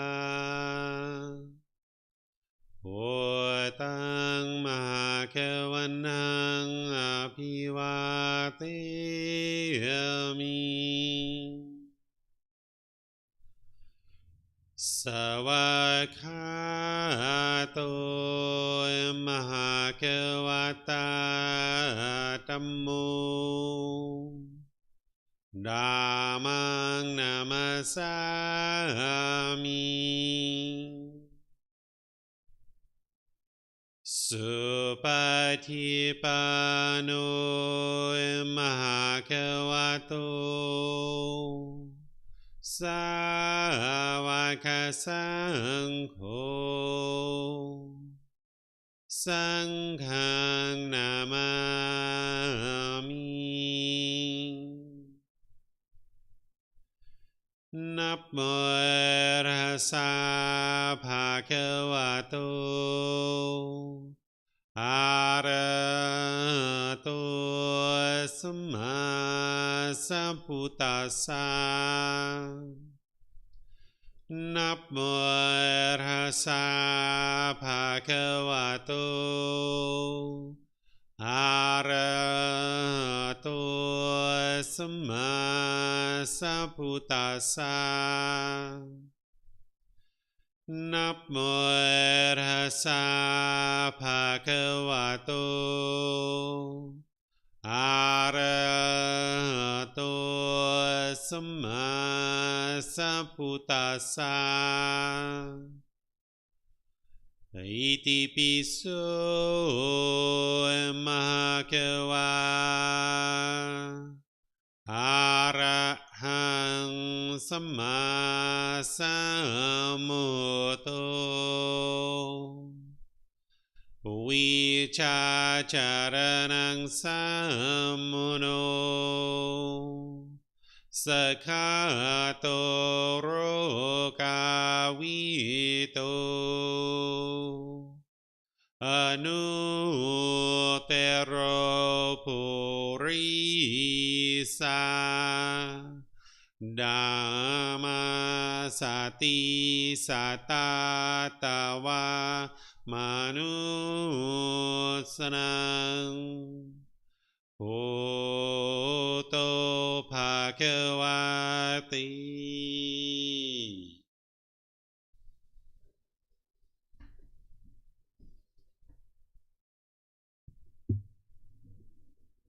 All right, if you guys would like to slowly make your way out of meditation. So I kind of shortened this one up a little bit just because we already meditated this morning a bit, and this is just another meditation that add to your tool belt or your kit. This meditation becomes more and more powerful the more that you meditate and you accumulate the benefits, meaning, if you do it just one time, it's not going to instantly have an effect, but over a course of weeks and months, as you gradually meditate and build up your practice more and more, particularly if you're customizing it for your specific needs with individuals in your life where you have anger, hatred, ill will, or any of those lesser versions, that's where you'll see that the meditation will have more and more of an effect in your life and to the condition of your mind. So if you guys have any questions, I'll just give a last opportunity to see if you guys have any questions here at the temple or online. If you guys would like to ask any questions, feel free to ask. We have microphones there for you. You have to turn it on. You can take it back to your seat with you if you like. Question? Yep. Just wanted to know what the Buddha's philosophy on the afterlife. Just a curious. Sure. So if the mind doesn't get to enlightenment during your life, there's rebirth. We know that's what he taught, that there's a continuous cycle of rebirth, that we keep coming back into the world over and over and over again, experiencing the trials and tribulations of the world because we haven't learned what we needed to learn in order to train the mind to get to enlightenment. as you train your mind to get to enlightenment and you cultivate wisdom, you'll see that your mind's becoming more peaceful and more joyful. So you'll know your mind's getting closer and closer to it. And by the time you get to enlightenment, your mind's peaceful and joyful for the rest of this life. So if you don't get to enlightenment, there is rebirth. And there's 5 individual realms that he taught, which is hell, animal, the afflicted spirit realm, the human realm, and the heavenly realm. And oftentimes, even though we describe them as realms, an individual might think that these are like really far away and things like this. This isn't actually what is the case. These beings are actually right here with us. Just like now there's a human being sitting in this chair, there could be an animal sitting in this chair. There could be if I got up and left, an animal could sit here, a hell being, an afflicted spirit, a heavenly being.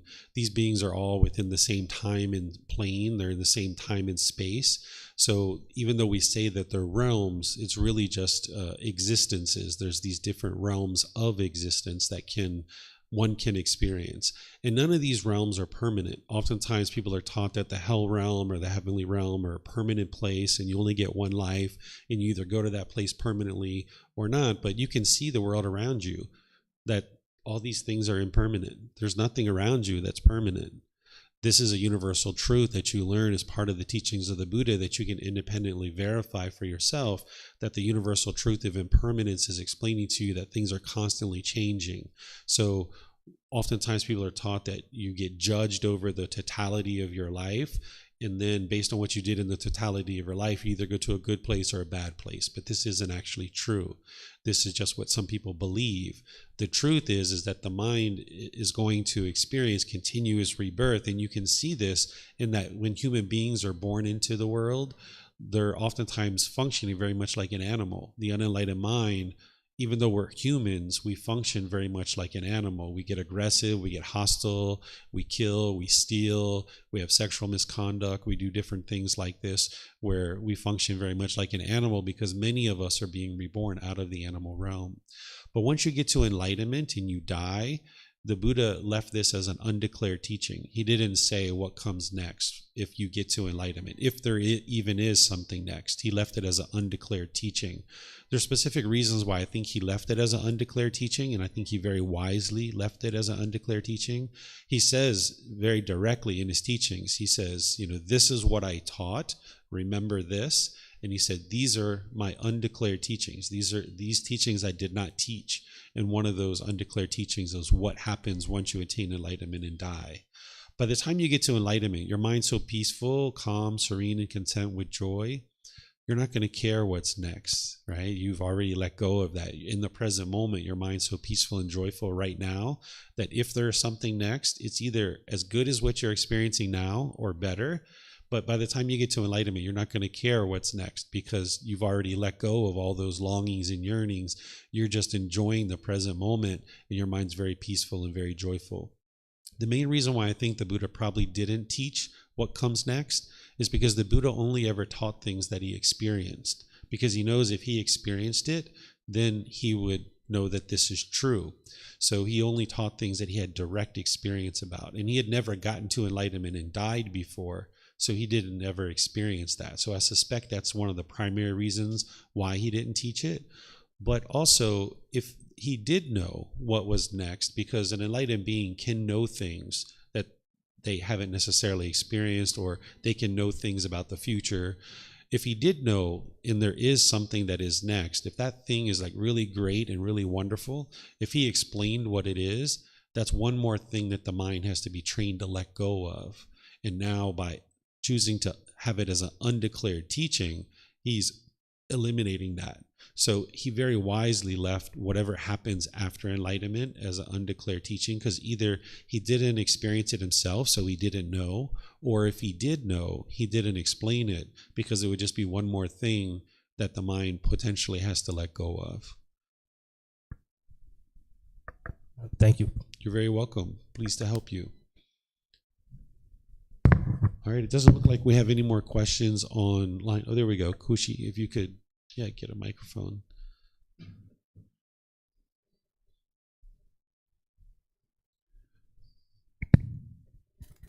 So I have a question like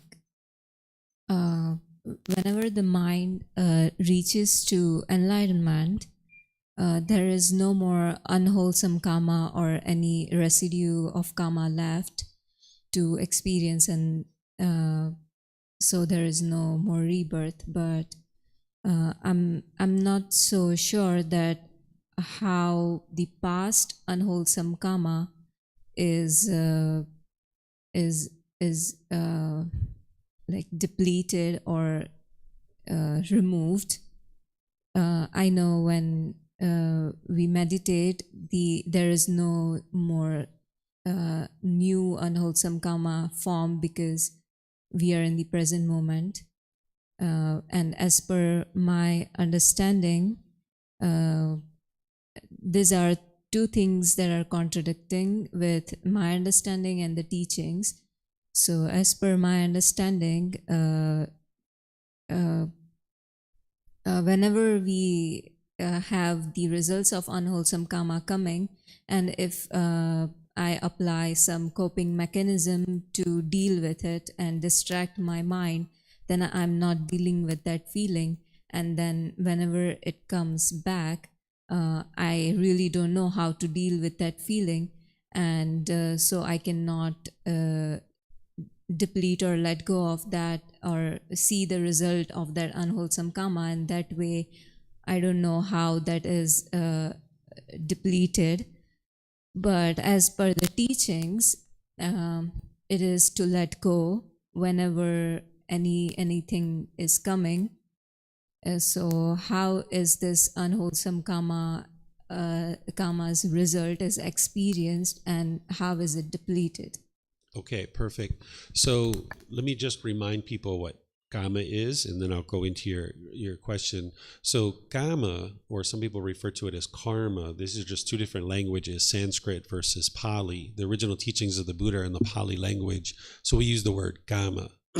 What this means is it's the results of your decisions. It's the cause and effect, or action and result, the results of your decisions. So what she's asking is, these unwholesome results that are coming back to me based on the decisions that I made, how do I extinguish this? How do I get rid of it, right? So it's the Eightfold Path is the core central teaching that is teaching you how to bring up your mind's ability to make wiser and wiser decisions to then produce more and more wholesome karma. The way you extinguish unwholesome karma is you produce only wholesome karma. The way you produce wholesome karma is you train your mind and eliminate the conditions that are causing the unwholesome karma to be created. So unwholesome karma is being created by craving, anger, and ignorance, or the unknowing of true reality. Craving is a longing and yearning. It's where the mind is very selfish. The anger is the hatred, the bitterness, the hostility, the aggression. And then the ignorance, or the unknowing of true reality, this is the lack of wisdom of things like the Eightfold Path, the Four Noble Truths, the Five Precepts, the natural laws of existence. The mind just doesn't understand what it doesn't understand. There's this unknowing of true reality. So whenever you're making decisions through craving, anger, and ignorance, it's going to be an unwise decisions that's going to produce unwholesome results. Because when you make decisions through craving, they're going to be based in selfishness. When you're making decisions through anger, hatred, and ill will, all those lesser versions, then again, it's going to produce unwise decisions through your intentions, your speech, and your actions. And then when you're making decisions through this ignorance or unknowing of true reality, you're also making unwise decisions, because ignorance is the exact opposite of wisdom. So whenever you're making decisions through those three poisons or three unwholesome roots or three fires, and you're putting that decision out in the world, then what's coming back to you is going to be unwholesome. So you're using the Eightfold Path as a core central teaching in order to eliminate the craving, anger, and ignorance. And the meditation's helping you to do that, and other teachings as well. And as you bring up the wholesome roots, which are generosity, loving kindness, and wisdom, now more and more you're functioning through generosity, loving kindness, and wisdom. So while you're ramping up your generosity, loving kindness, and wisdom, you're bringing down your craving, anger, and ignorance. And now, as you get more and more decisions that you've made through generosity, loving kindness, and wisdom, you extinguish your unwholesome karma, because you're not producing any more unwholesome karma.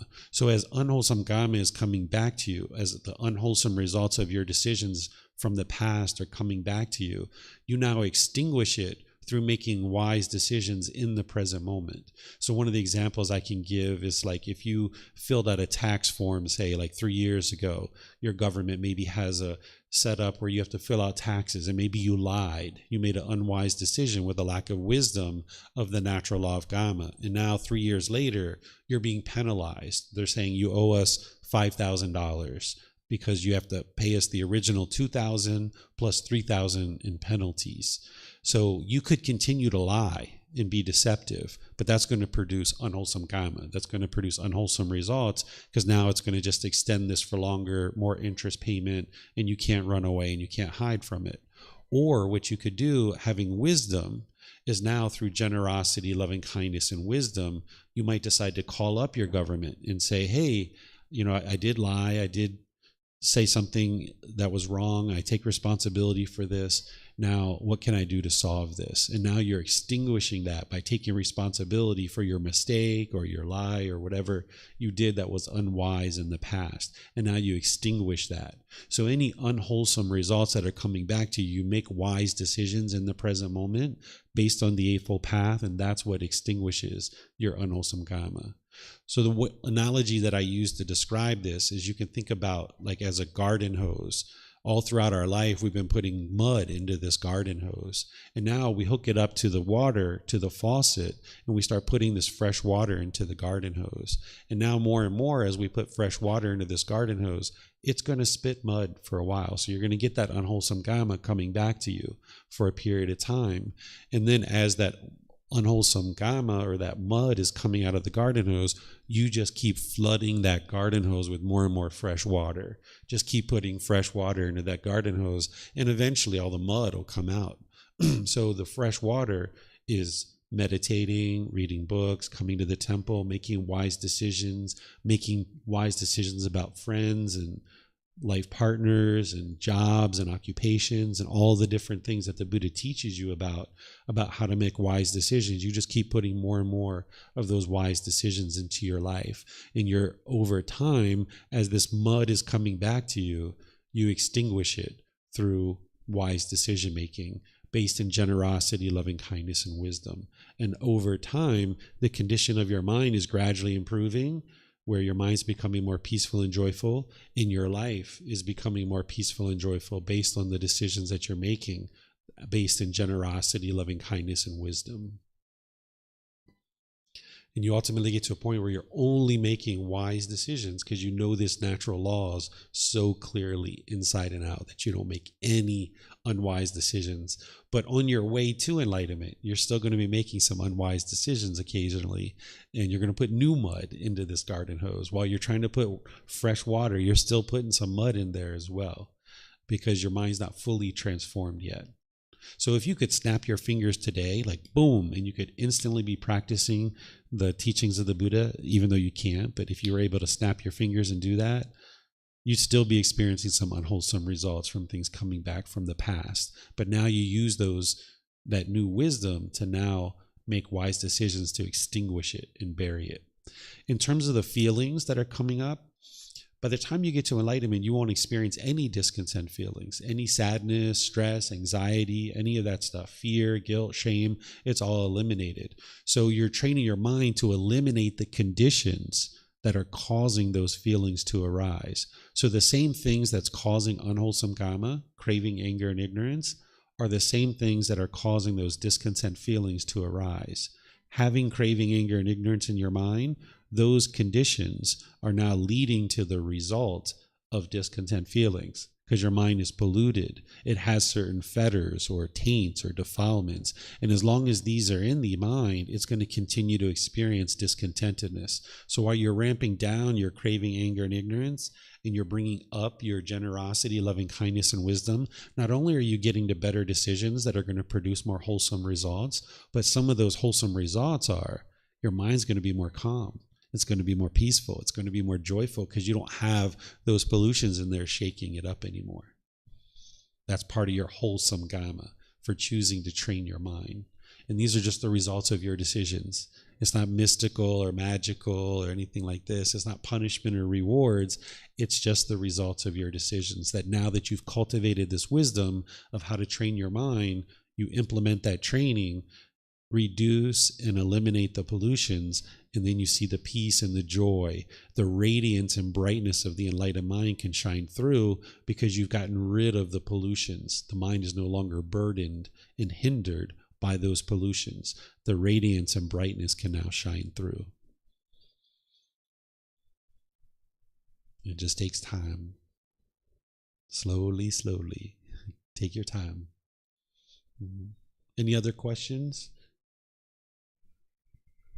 All right, well, what I'll do then is I'll just end class by thanking you all for joining for today's class. Thank you for choosing today to be a day that you're interested in learning and practicing the teachings of the Buddha.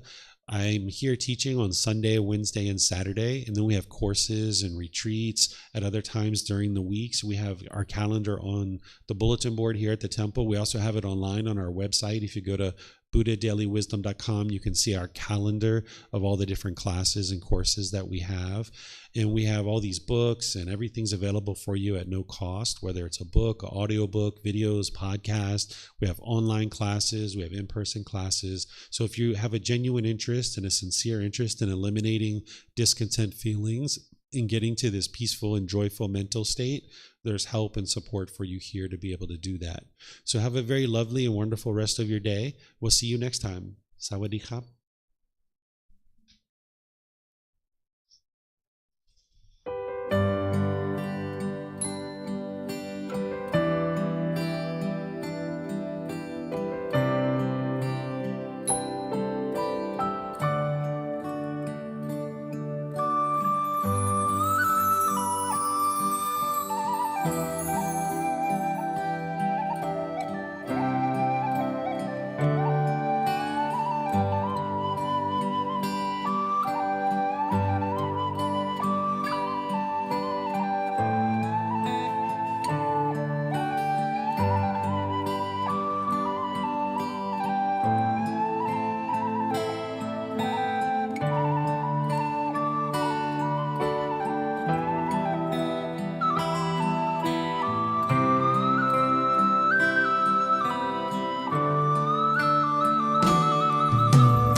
Thank you again for watching. Enjoy your meditation. Look forward to seeing you online and answering any questions that you might have. Thank you so much.